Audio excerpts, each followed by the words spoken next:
시청자 여러분 안녕하십니까. 뉴스7의 김명우입니다. 국민의힘 일각에서 나오는 한덕수 대행 차출설이 조기 대선의 최대 변수로 떠오르고 있습니다. 한 대행은 여전히 침묵하고 있습니다. 그렇다고 그 침묵이 출마하지 않겠다는 것을 의미하지도 않습니다. 이 당내에선 연일 출마 분위기를 띄우는 움직임이 이어지고 있는데 이런 상황에서 한 대행은 어제 오후 대선 불출마를 선언했던 오세훈 서울시장을 만난 것으로 저희 취재 결과 확인됐습니다. 이채연 기자가 단독 보도합니다. 저는 이번 대선에 출마하지 않겠습니다. 오세훈 서울시장이 대선 불출마를 선언한 직후인 어제 오후 한덕수 대통령 권한대행을 만난 걸로 전해졌습니다. 어떤 대화를 주고받았는지는 알려지지 않았지만 오 시장의 불출마 선언과 한 대행의 출마 여부에 관한 대화들도 오갔을 가능성이 있습니다. 오 시장은 불출마 선언을 하기 며칠 전에도 한 대행을 만나는 등 소통해온 걸로 전해졌는데 한 대행은 국민의힘 경선에 참여하지 않는다는 뜻은 분명히 했지만 대선 출마 여부에 대해선 명확한 입장을 밝히지 않은 걸로 알려졌습니다. 한 대행은 트럼프 대통령과의 통화에서도 출마 여부를 묻는 질문에 아직 결정하지 못했다고 답했습니다. 국민의힘에선 한 대행의 출마를 요구하는 목소리가 이어졌습니다. 성일종 의원은 SNS를 통해 시대의 요구를 외면하지 마시길 바란다며 출마를 촉구했습니다. 지난주 한 대행을 직접 만난 걸로 알려진 성 의원은 당초 기자회견까지 열 예정이었지만 지도부 만류로 취소했습니다.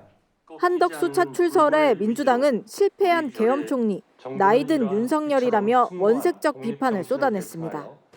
총리실 관계자는 한 대행은 미국 관세 등 통상 문제를 푸는 데 매진하고 있다며 출마설과 선을 그었습니다. 한 대행은 윤 전 대통령 파면 이후 처음 열리는 내일 국회 대정부 질문엔 불참할 계획입니다. TV조선 이채연입니다.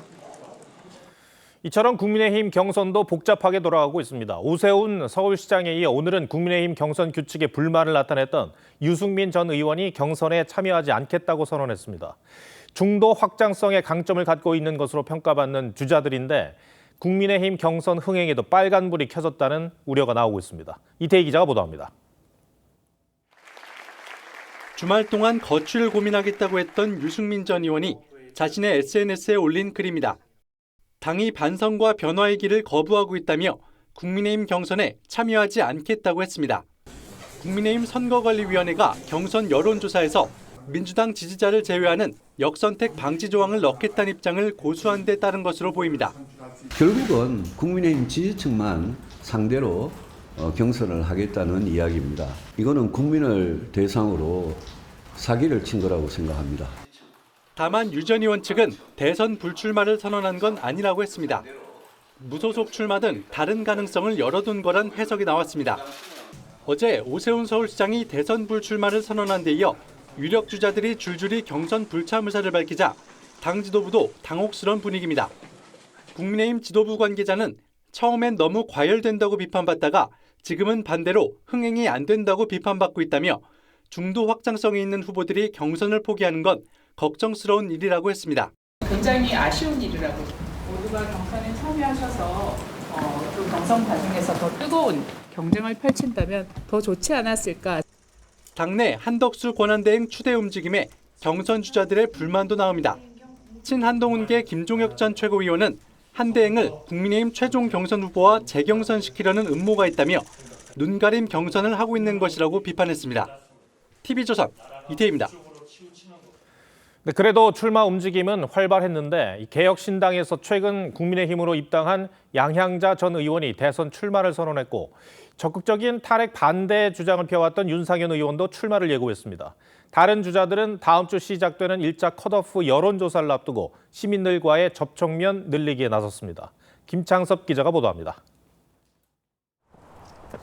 국민의힘 대선 주자 중 한 명인 김문수 전 고용노동부 장관이 서울 서초구의 한 교회를 찾았습니다. 일반 국민 여론조사로만 4명을 추리는 1차 경선을 앞두고 지지세 확보에 나선 것으로 풀이됩니다. 일반 국민들 중에 잘 모르시는 분들, 이런 분들을 주로. 당초 석촌호수에서 시민들과 만날 예정이었던 한동훈 전 대표는 우천으로 일정이 취소되자 유튜브 라이브 방송으로 소통에 나섰습니다. 오늘 오시려고 했던 분들 인사드리려고 나왔습니다. 안녕하세요. 한동훈입니다. 안철수 의원은 10년 안에 인공지능 3강 진입, 제2의 과학 입국 실현 등을 담은 10대 공약을 발표했고, 나경원 의원은 이승만 전 대통령 사저를 방문했습니다. 국민의 생명을 지켜왔고 IT 창업자이자 경영자로서 산업을 일으키고 이승만 대통령의 그 생각을 받아서 우리 국민들의 에너지를 하나로 만들어서 경선 참여 움직임도 잇따랐습니다. 개혁신당에서 탈당해 최근 국민의힘에 입당한 양양자 전 의원이 대선 출마를 선언했고, 윤상현 의원도 다음 주 경선 참여를 예고했습니다. 이에 따라 국민의힘 대선 예비 후보는 모두 9명으로 늘었습니다. 대구를 방문한 개혁신당 이준석 의원은 마라톤 대회에 참가하며 대선도 완주하겠다고 강조했습니다. TV조선 김찬섭입니다. 민주당에선 친문계 적자로 불리는 김경수 전 경남지사가 오늘 세종에서 대선 출마를 선언했습니다. 균형 발전에 힘쓴 노무현 전 대통령의 뜻을 계승하겠다며 행정수도의 세종시 완전 이전을 공약했습니다. 이재명 전 대표는 내일 대권 도전 후 첫 공개 일정으로 국내 AI 기업을 찾습니다. 전정원 기자입니다. 김경수 전 경남지사가 대선 출마 선언 장소로 택한 장소는 노무현 정부 행정수도 이전의 상징 세종이었습니다. 김 전 지사는 노무현 전 대통령이 강조했던 지방 분권 시대를 열겠다며 세종시로의 행정수도 완전 이전을 공약했습니다. 권역별 5대 메가시티 자치정부로 대한민국의 새로운 성장 동력을 만들겠습니다. 행정수도는 이곳 세종시로 완전히 이전하겠습니다. 김 전 지사는 개헌 시기에 대해선 내년 지방선거를 제시했습니다. 문재인 청와대 출신인 윤건영, 고민정 의원 등이 직간접적으로 도움을 줄 걸로 알려졌습니다. 지난주 공식 출마 선언을 한 이 전 대표는 내일 첫 공개 행보로 국내 AI 기업을 방문할 계획입니다. 이 전 대표 측은 세계를 주도하는 K 이니셔티브의 대표적 분야로서 AI 산업 육성을 위한 국가 지원책을 논의할 예정이라고 설명했습니다. 위대한 국민의 훌륭한 도구로서 위기 극복과 재도약의 길을 열겠습니다. K 이니셔티브의 새 시대를 열어가겠습니다. 비명계 주자로 거론되어 온 전재수 의원은 험지 부산에서 정권 교체를 위한 역할을 하겠다며 불출마 의사를 밝혔습니다. TV조선 전정원입니다. 반면 김동연 경기지사는 권리당원 표심이 대폭 반영되는 경선 룰 방침에 연일 거세게 반발하고 있습니다. 이재명 전 대표를 위해 다른 후보들을 들러리 세우겠다는 거냐며 경선 불참까지 염두에 둔 것으로 전해졌습니다. 이미 출마 선언을 한 김도관 전 의원 측 반발도 심상치 않습니다. 황정민 기자가 취재했습니다. 김동연 경기지사가 여의도에 마련한 경선 캠프 사무실에서 직접 커피를 따라주며 뼈 있는 농담을 던집니다. 메뉴가 쭉 있는데 재밌으시죠? 개파 없는 쌍화차하고 저 왜 국민 경선 없는 기가차? 당원과 일반 국민을 구별하지 않고 선거인단을 모집했던 기존 방식 대신 권리당원 투표 비중을 50%까지 늘리기로 한 경선 규칙을 에둘러 비판한 겁니다. 김 지사는 이재명 전 대표 추대와 다를 바 없는 들러리 경선이 될 거라며 강한 유감을 표명했고, 캠프 내부에선 경선 불참 등의 강수까지 검토 중인 걸로 알려졌습니다. 당원 여러분께도 호소드립니다. 압도적인 정권 교체를 이룰 수 있도록 올바로 좀 바로잡아 주십시오. 김두관 전 의원 측도 민주당의 민주적 절차가 실종됐다며 불출마로 선회하는 방안까지 배제하지 않고 있습니다. 민주당은 오늘부터 내일까지 이 같은 경선 규칙에 대한 전당원 투표를 진행하는데, 이 전 대표 지지자들은 경선룰에 찬성했다는 투표 인증샷을 공유하는가 하면 권리당원 표심을 더 반영해 역선택 가능성을 차단해야 한다는 주장까지 내놓고 있습니다. 민주당 경선룰은 내일 예정된 중앙위와 최고위를 거쳐 확정되는데, 반발하고 있는 주자들의 선택에 따라 경선 판도가 달라질 가능성도 있습니다. TV조선 황정민입니다. 오세훈 서울시장이 불출마 선언을 전후에 이 한덕수 대통령 권한대행과 여러 차례 소통했다는 사실이 알려지면서 이 정치권 안팎에선 여러 해석이 나오고 있습니다. 특히 한 대행이 출마에 대해 어떤 결단을 내릴 건지에 따라 국민의힘은 물론 제3지대 움직임에까지 영향을 줄 수 있습니다. 정치부 한성원 기자 나와 있습니다. 두 사람이 왜 만났을까 궁금합니다. 어떤 대화가 오갔는지 파악이 좀 됐나요? 예, 사실 오 시장은 불출마 선언 전부터 한덕수 대행과 몇 차례 소통해온 것으로 파악됐습니다. 서로 간의 출마 여부, 구상 등에 대해서 의견을 주고받은 걸로 알려졌지만 불출마 선언 직후인 어제 무슨 대화가 오갔는지는 아직까지는 구체적으로 파악되지 않고 있습니다. 다만 이 오 시장이 어제 불출마 선언 뒤에 했던 말을 보면 어느 정도는 유추해 볼 수 있을 것 같습니다.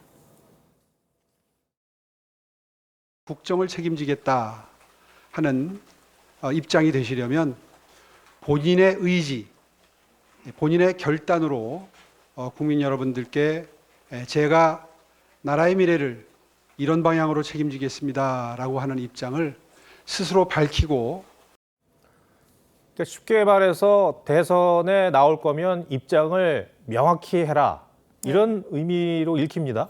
예, 그런 걸로 보입니다. 이 오 시장은 한대행의 성품이나 국정 운영 능력에 대해서는 높이 평가하는 걸로 알려졌지만 국민의힘 의원들이 당 밖에 있는 한대행을 추대하려는 움직임을 보이는 건 상당한 불만을 갖고 있는 것으로 알려졌습니다. 이미 경선에 뛰어든 김문수, 홍준표, 한동훈 예비후보도 국정 공백이 우려된다는 이유로 한대행 출마에 부정적이라는 뜻을 밝혔습니다. 예. 가장 중요한 거는 한덕수 대행의 생각이겠죠. 예. 글쎄요, 실제 출마 가능성 어느 정도나 봐야 될까요? 지금까지 분명한 거는 내일과 모레 예정된 국민의힘 경선 후보 등록엔 참여하지 않을 걸로 보입니다. 네. 다만 한대행을 만났던 국민의힘 의원들의 이야기를 들어보면요, 이 출마 여부에 분명한 입장을 밝히진 않고 있지만 조금씩 분위기가 달라지고 있다, 이런 기류를 전했습니다.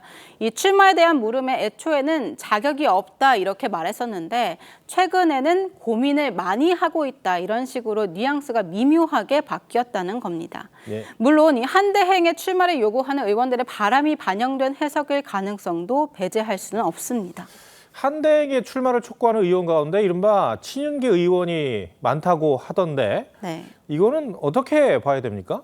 사실 한대행은 이 비상계엄 전에 열렸던 국무회의는 절차적 문제가 있었다, 이렇게 밝힌 바 있습니다. 이 때문에 윤 전 대통령 의중이 반영됐다, 이렇게 보기보다는 의원들의 현실론이 작용한 거다, 이런 분석입니다.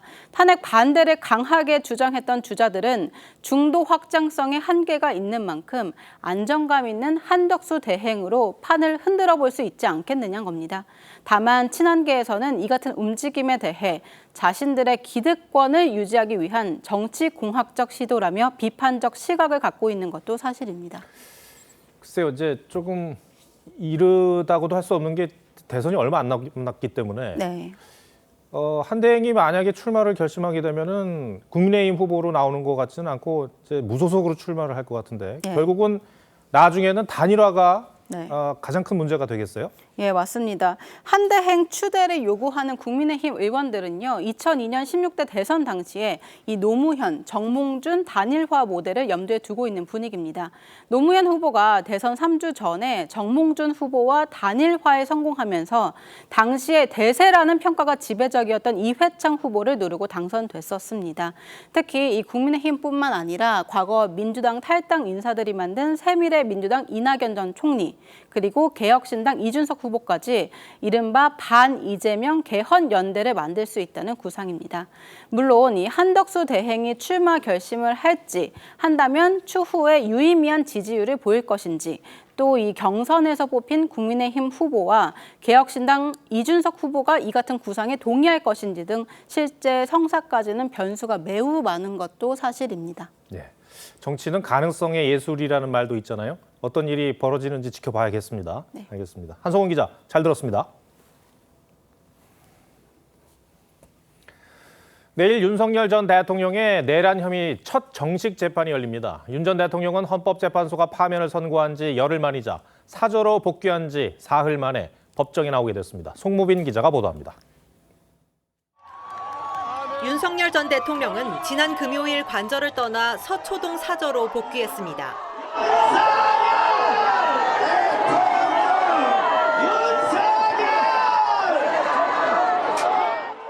복귀 사흘 만인 내일 사저에서 500m가량 떨어진 서울중앙지법에서 오전 10시부터 열리는 내란 혐의 첫 공판에 출석합니다. 파면된 지 열흘 만에 자연인 신분으로 법정에 서는 겁니다. 법원이 지하통로 이용을 허가한 데다 법정 내 촬영을 불허해 출석하는 모습은 공개되지 않을 전망입니다. 내일 재판에는 조성현 육군수도방위사령부 1경비단장과 김영기 특수전사령부 제1특전대대장에 대한 증인 신문이 예정돼 있습니다. 조 단장은 비상계엄 당시 의원들을 끌어내라는 지시를 받았다고 증언한 인물로 김 대대장 역시 같은 취지의 지시를 받은 걸로 알려졌습니다. 저희 경비단뿐만 아니라 특수전사령부 특전사까지 포함해서 아마 국회 내 인원들을 끌어내는 임무를 부여받은 것 같다. 반면 윤 전 대통령은 일관되게 의원들을 끌어내라는 지시는 없었다는 입장입니다. 터무니없는 얘기입니다. 상식적으로 이렇게 해서 도대체 뭘 어떻게 하겠습니까? 내일 법원 앞에는 3,000명 넘는 집회가 신고되는 등 인파가 몰릴 예정이어서 법원은 차량 통행을 제한하고 출입자 검문 검색을 강화했습니다. TV조선 송무빈입니다. 경기 광명 신안산선 붕괴 사고로 50대 근로자가 실종된 지 사흘째입니다. 비가 내려 집안이 불안정한 데다 강풍까지 불면서 추가 붕괴 우려가 있어 구조 작업이 난항을 겪고 있는데요. 현장에 나가 있는 취재 기자 연결합니다. 김준석 기자, 어제 추가 붕괴 가능성이 있어서 수색 작업이 중단됐었죠. 다시 재개가 됐습니까? 네, 실종자가 매몰된 지 52시간째인데요. 남은 실종자 수색 작업은 오늘 낮부터 재개됐습니다. 하지만 지금도 추가 붕괴 우려로 실종자가 있는 것으로 예상되는 현장 하부로 진입하지 못하고 있습니다. 소방당국은 어제 오후 3시쯤 추가 붕괴 우려 때문에 작업을 중단한 후 비가 내리면서 빗물이 현장 아래로 들어가 집안이 불안정해졌다고 판단했습니다. 토사 붕괴 위험이 있어서 구조 작업이 지연되었으나 현재 토목 지질 전문가와 참여한 상황 판단 회의 결과를 바탕으로 구조 작업을 재개하였습니다.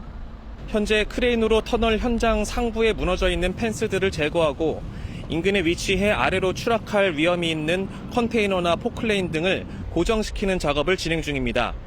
이런 위험 요소들을 없애고 나면 하부로 구조대원이 들어가 실종자 수색을 하게 됩니다. 다만 구조대원 투입까지 시간이 걸릴 것으로 보입니다. 상부가 천정부가 무너졌으니까 보강을 해야 될 거잖아요. 이건 쉽지 않아요. 또 상부에서 또 계속 토사들이 또 주저앉을 가능성도 있고. 네, 사고 현장 주변 주민들 반응은 어떻습니까? 네, 주민들은 당장 학교를 다녀야 하는 아이들을 걱정하고 있습니다. 문을 닫은 상인들도 피해가 막심하다며 답답해했습니다.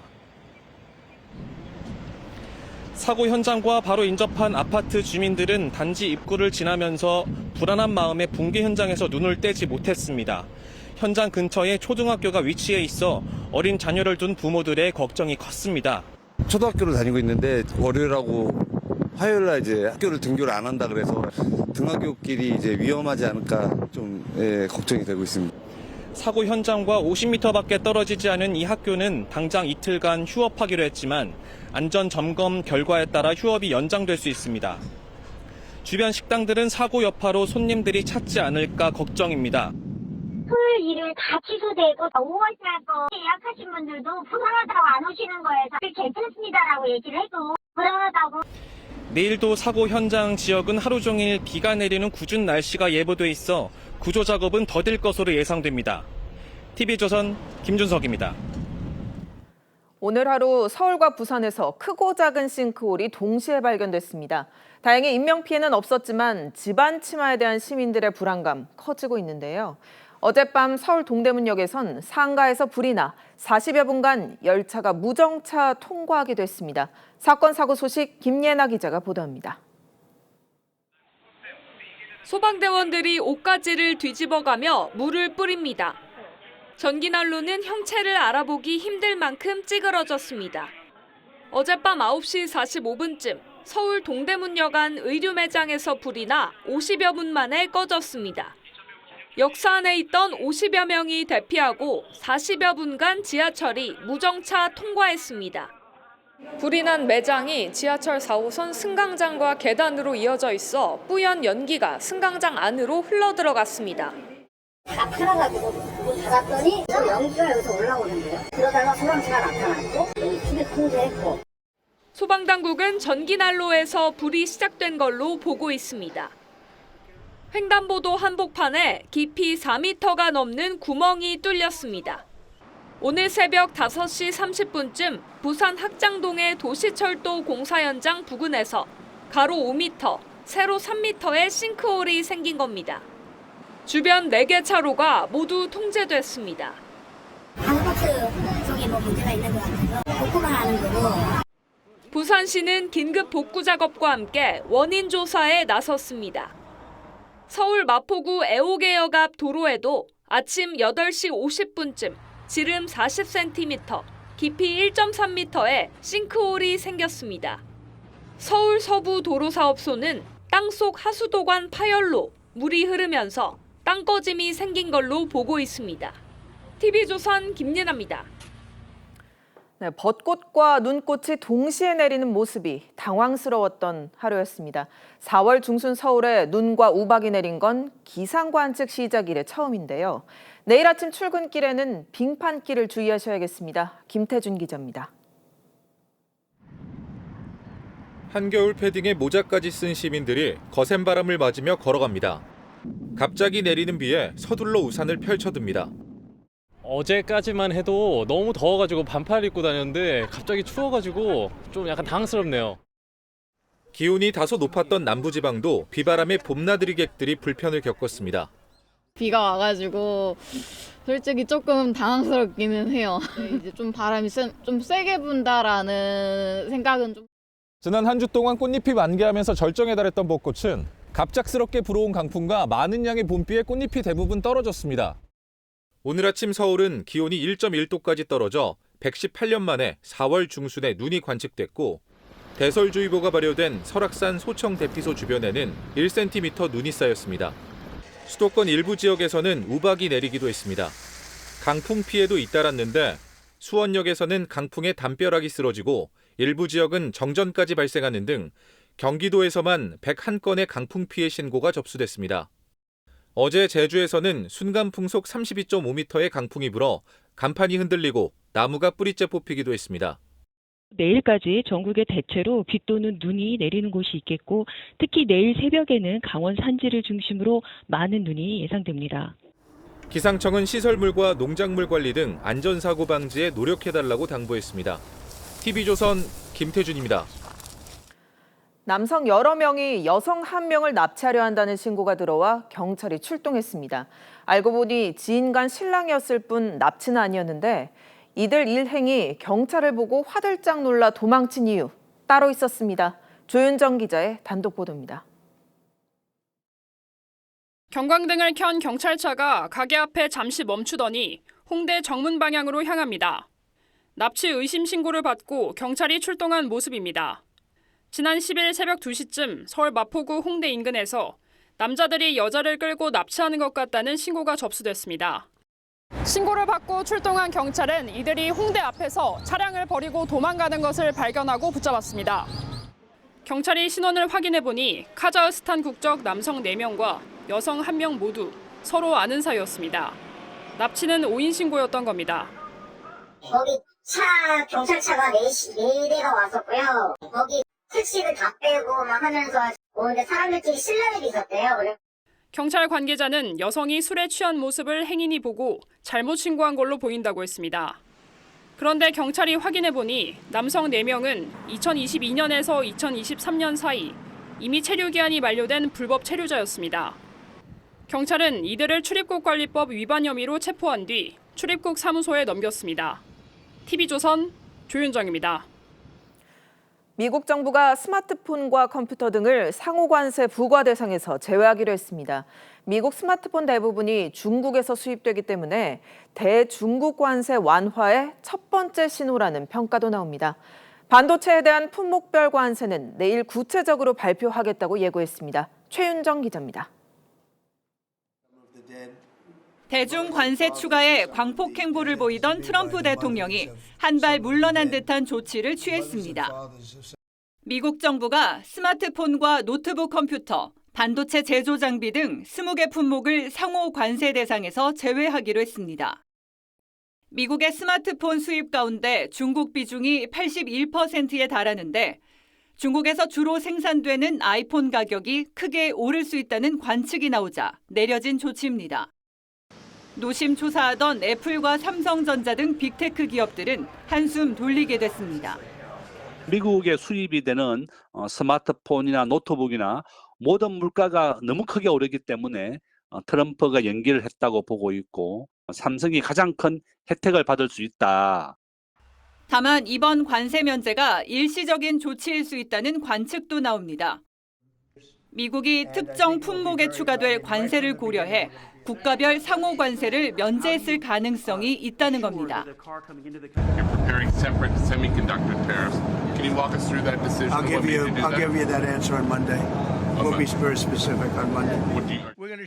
트럼프 대통령은 그동안 반도체에 대해서도 품목별 관세를 부과할 계획이라고 여러 차례 언급한 바 있습니다. TV조선 최윤정입니다. 이번 조치로 북미 시장에 스마트폰을 수출하는 삼성전자 등 국내 업체들은 한숨 돌렸단 반응입니다. 하지만 아직 안심하기엔 이른데요. 전 세계가 트럼프의 입을 주목하고 있는 가운데 트럼프 대통령은 대체 어떤 생각으로 관세 드라이브를 걸고 있는 건지 이 문제 경제부 서영일 기자와 따져보겠습니다. 네, 서 기자, 먼저 트럼프 대통령이 관세 전쟁을 벌이는 이유 뭐라고 봐야 합니까? 트럼프 대통령이 이번에 관세 정책을 발표하면서 내놓은 구호, 미국을 다시 부유하게입니다. 지금 미국은 불공정한 무역으로 다른 나라에 약탈당했고 제조업이 무너지면서 일자리도 사라졌다는 게 트럼프의 생각입니다. 그래서 관세를 부과하면 해외 기업들이 관세를 피해 미국에 공장을 짓게 되면서 제조업도 살아날 거라고 보고 있습니다.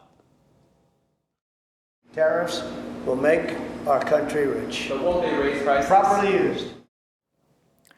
네, 아무리 트럼프여도 혼자 이런 생각을 했을 것 같지는 않고요. 누구의 조언에 귀 기울인 거라고 봐야 할까요? 관세 전쟁의 설계자이자 백악관 무역제조업 담당 선임 고문인 피터 나바로입니다. 네. 경제학자 출신으로 특히 중국을 미국을 갉아먹는 기생충으로 표현할 만큼 대중 강경파입니다.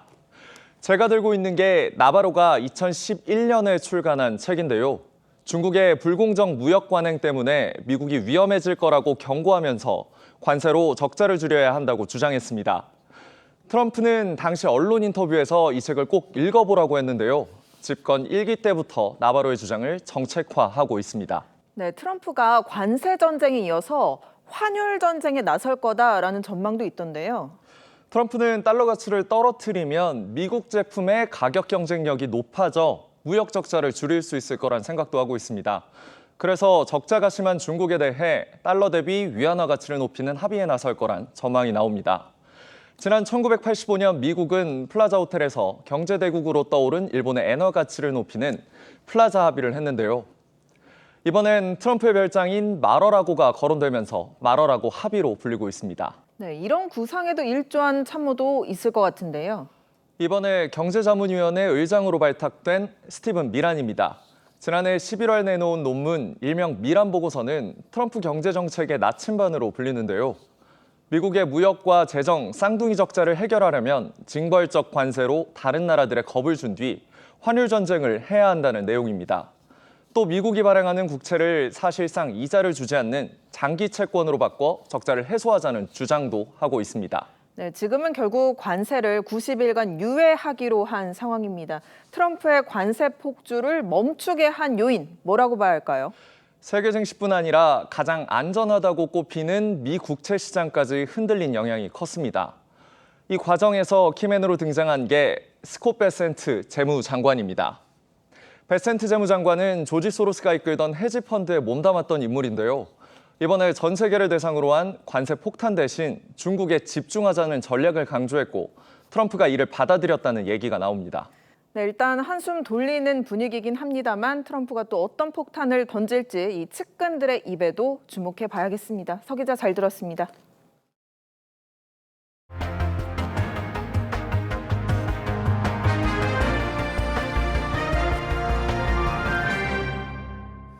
네, 윤석열 전 대통령 파면 뒤 의료계가 한자리에 모였습니다. 이 조기 대선 국면에서 윤석열 정부가 추진하던 의료 정책을 중단하라고 목소리를 높였습니다. 의료계가 투쟁 결의를 다지는 상황에서 일부 의대생들은 이번엔 유급 위기에 몰렸습니다. 임서인 기자입니다. 의료의 정상화, 의사들이 앞장선다! 앞장선다! 앞장선다! 앞장선다! 의료계 대표들이 의료 정상화라고 적힌 어깨띠를 두르고 구호를 외칩니다. 대한의사협회는 오늘 전국 의사 대표자 대회를 열고 의료개혁의 중심에 있었던 대통령직 속 의료개혁 특별위원회를 해체하라고 강조했습니다. 이번 탄핵 선고 이후 잘못된 의료정책 추진의 정당성이 소멸되었습니다. 정부는 그간의 가오를 인정하고 합리적 의료정책을 펴는 데 최선을 다해야 할 것입니다. 의협은 오늘 대선 기획본부도 공식 출범하고 의료 정상화를 위한 논의의 장 마련을 정부에 거듭 촉구했습니다. 대선 후보 공약의 의료계의 요구를 반영해 차기 정부에 선제적으로 대응한다는 계획입니다. 조기 대선에 전국이 형성된 지금 대한민국 의료를 세계 최고 수준으로 다시금 회복시키고 국민들의 건강권을 좌우할 결정적 순간이 다가오고 있습니다. 재적 위기에 돌아온 의대생들은 이번엔 유급 위기에 처했습니다. 고려대는 이번 주 내로 수업 일수가 부족한 본과 3, 4학년 110여 명에 대한 유급 처분을 내릴 계획이고 연세대도 본과 4학년 일부 학생을 유급 처분할 예정입니다. 신입생까지 투쟁 대열에 동참한 아주대와 인하대, 전북대 등도 대규모 유급 처분을 검토 중입니다. 2, 4, 2호 학번이 집단으로 유급된다면 내년엔 3개 학년이 겹칠 수 있어 정상적인 교육은 불가능합니다. 교육부는 이달 말까지 수업 참여 여부를 지켜본 뒤 내년도 모집 인원을 결정할 방침입니다. TV조선 임서인입니다. 네, 전국 의료 취약지에 근무하는 공중보건의가 줄어들고 있습니다. 의정 갈등의 여파로 상황은 갈수록 심각해지고 있는데 그만큼 의료 공백 지역이 늘어나고 있다는 얘기입니다. 더 자세한 내용은 이성진 기자가 전해드립니다. 경남 의령의 한 보건지소. 주민이 혈압을 재고 공중보건의와 상담합니다. 혈압이 살짝 높으신데 혈압약 잘 챙겨 드셨어요? 공중보건의는 주민들의 건강 버팀목인데 요즘엔 일주일에 한 번 정도 볼 수 있습니다. 공중보건의가 부족해 여러 보건지소를 돌아가며 진료하기 때문입니다. 정책적으로 잘못된 것인지 이건 아주 우리가 생각할 때는 너무 잘못돼도 한참 잘못됐죠. 경남 의령에 있는 11개 보건지소에는 한때 공중보건의 11명이 근무했지만 지금은 2명밖에 없습니다. 전남 장성의 한 보건지소에는 공중보건의 복무가 끝나 진료를 못한다는 문구가 붙어 있습니다. 복무를 마친 의사보다 충원되는 의사가 적어서 벌어지는 일입니다. 그러니까 216개 보건지소에서 83개 보건지소에 배치를 못했고 올해는 한 120개 정도 될 것 같아요. 공중보건의는 의과대학을 졸업한 일반 의사나 전문의가 군 복무 대신 의료 취약지에 근무하는 제도로 1979년에 도입됐습니다. 군의관 급여와 월 90만 원 진료 장려금을 받지만 복무 기간이 육군 18개월의 2배인 37개월입니다. 19개월 차이가 나버리면 남성으로서 이제 병역 의무를 이제 이행함에 있어서 당연히 현역이라는 선택지가 매력적으로. 이 때문에 공중보건의는 2020년 3,499명에서 올해 2,551명으로 27%나 줄었습니다. 더구나 지난해 시작된 의정 갈등으로 현역 병으로 입대한 의대생들이 2023년 162명에서 지난해에는 1,333명으로 폭증했습니다. 보건복지부는 수년째 국방부와 공중보건의 복무기간 단축을 논의하겠다는 입장만 되풀이하고 있습니다. TV조선 이성진입니다. 온라인으로 쇼핑할 때 해시태그에 에코라는 단어가 뜬다면 당연히 환경을 생각하는 제품일 것이라고 믿게 될 겁니다. 전혀 친환경적이지 않은 인조 가죽을 에코레더라고 거짓 과장 광고한 업체들이 줄줄이 적발됐습니다. 윤수영 기자가 보도합니다. 한 유명 브랜드의 가죽 점퍼 광고입니다. 환경을 생각한다며 에코라는 단어를 이용해 홍보하고 있습니다. 한 유명 패션 플랫폼에서도 자체 상품 브랜드 12개 제품에 에코레더란 해시태그를 걸고 광고하고 있는데 알고 보니 모두 중국에서 매입한 폴리우레탄 100% 인조가죽이었습니다. 화학섬유 제품이 친환경 제품으로 둔갑된 겁니다. 해당 업체들은 천연 가죽보다 친환경적으로 제조되기 때문에 문제가 없다는 입장이지만 공정위는 거짓, 과장성 등 위법 소지가 있다고 판단했습니다. 환경보호 효과가 없거나 오히려 환경에 악영향을 끼치는 제품을 친환경으로 위장하는 그린워싱에 해당한다는 겁니다. 합성 섬유로 만든 인조가죽 제품에 대하여 구체적이고 객관적 근거 없이 친환경적이라고 광고한 것이 표시광고법 위반이라고 보고 경고 조치하였습니다. 소비자들은 황당하다는 반응입니다. 인조가죽은 뭔가 이렇게 사람들이 느끼기에 친환경적이다라는 생각이 안 들다 보니까 뭔가 좀 속았다라는 느낌을 들고. 최근 소비자 관련 사이트가 진행한 설문조사에서도 10명 중 9명은 에코란 표현이 들어간 제품을 친환경적으로 인식했고 친환경 제품이 더 비싸도 구매하겠다고 답한 이들도 과반을 넘겼습니다. 해당 업체들은 문제가 된 광고 문구를 수정하고 입점 업체를 위한 그린워싱 가이드라인을 내놓는 등 자정 노력에 나서고 있다고 밝혔습니다. TV조선 윤수영입니다. 한때는 평화의 상징이었지만 이제는 도심 속 애물단지로 전락해버린 새, 비둘기입니다. 뾰족침부터 맹금류 사진, 먹이 금지까지 비둘기를 쫓기 위한 갖가지 방안이 동원되고 있지만 지나치게 인간 편의적 조치란 지적이 나오는 것도 사실입니다. 오늘은 송민선 기자가 부쩍 개체수가 늘어난 비둘기 퇴치 관련 논란에 포커스를 맞췄습니다. 서울 광화문 광장. 비둘기들이 나뭇가지에 앉아있고 그 아래 바닥엔 배설물이 흩뿌려져 들러붙어 있습니다. 한 철도역에선 비둘기가 날아들어 승무원이 놀라기도 합니다. 비둘기는 지난 2009년 참새와 까치 등에 이어 유해 야생동물로 지정됐습니다. 개체수가 많고 배설물과 털 날림 등으로 위생과 재산상의 피해를 준다는 이유 때문입니다. 비둘기에 대한 인식이 안 좋아졌기 때문에 머리 위 지나가면은 좀 사실 찝찝하고 그런 느낌이 있긴 하죠. 실내로까지는 안 들어왔으면 좋겠고 귀찮고 조금 더럽고 이런 이미지가 있는 것 같아요.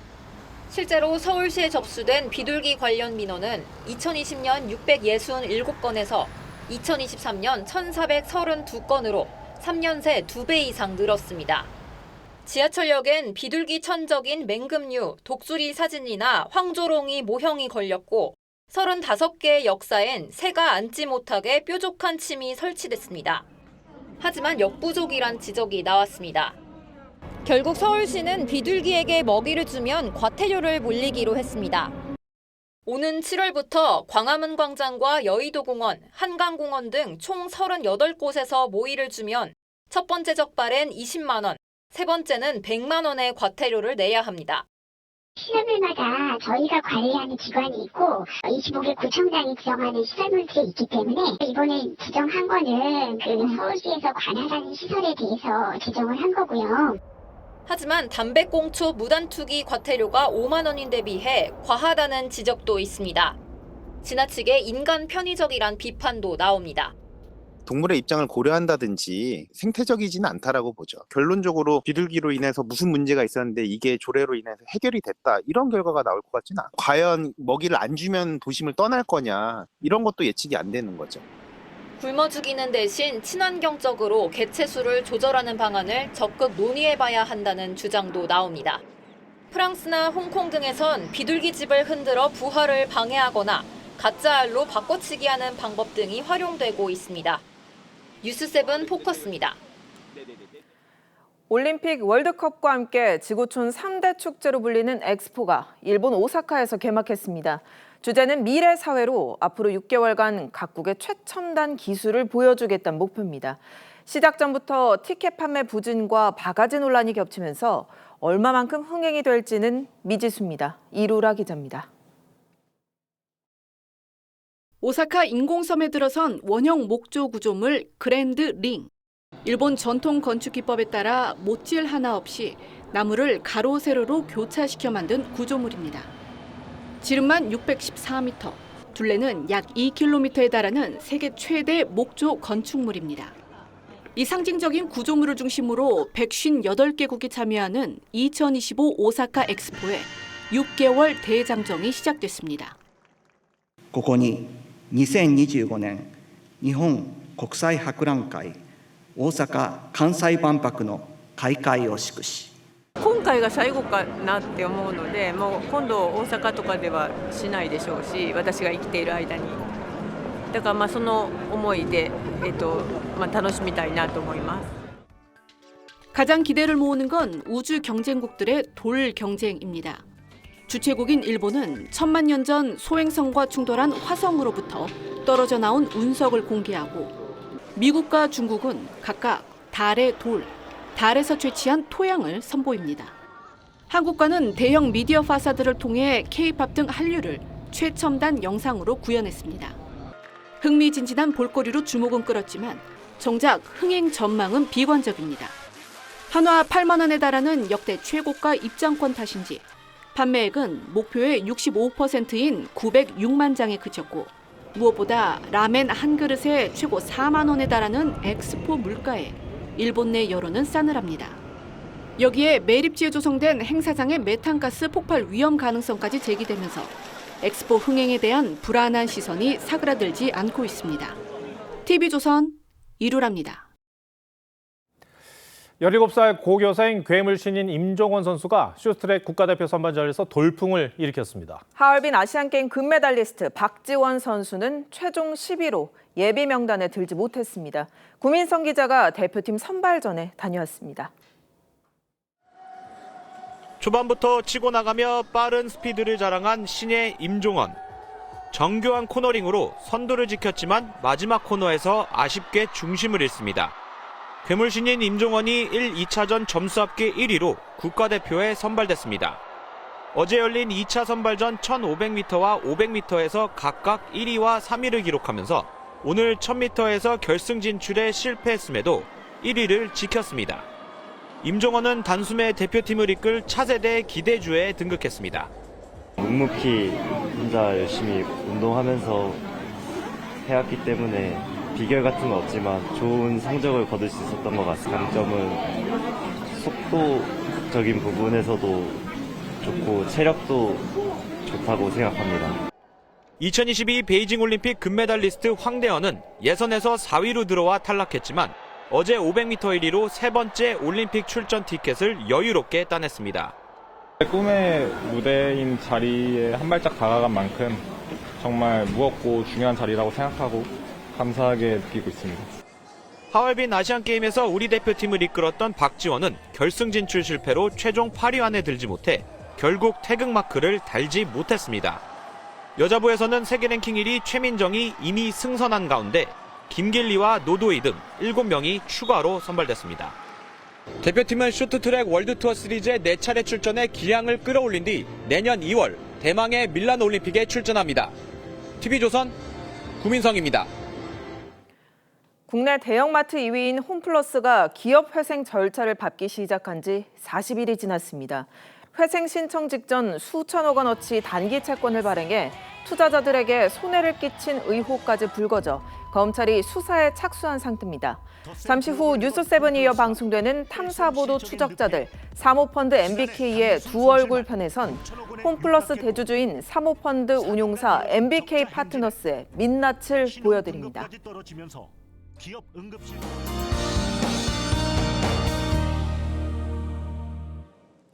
전국 곳곳에 강풍특보가 발효 중인 가운데 종일 바람이 강하게 불었습니다.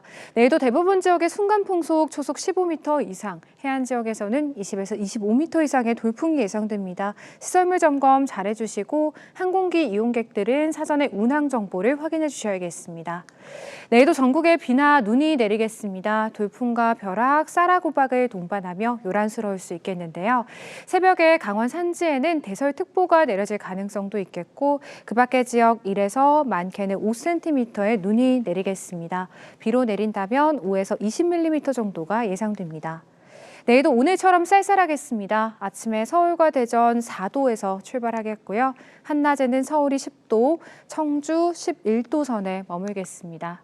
화요일부터는 맑은 하늘 보실 수 있겠고 낮부터 기온도 오름세로 돌아서며 다시 포근한 봄 날씨를 보이겠습니다. 날씨였습니다. 4월 13일 일요일 뉴스7 마치겠습니다. 시청해주셔서 고맙습니다.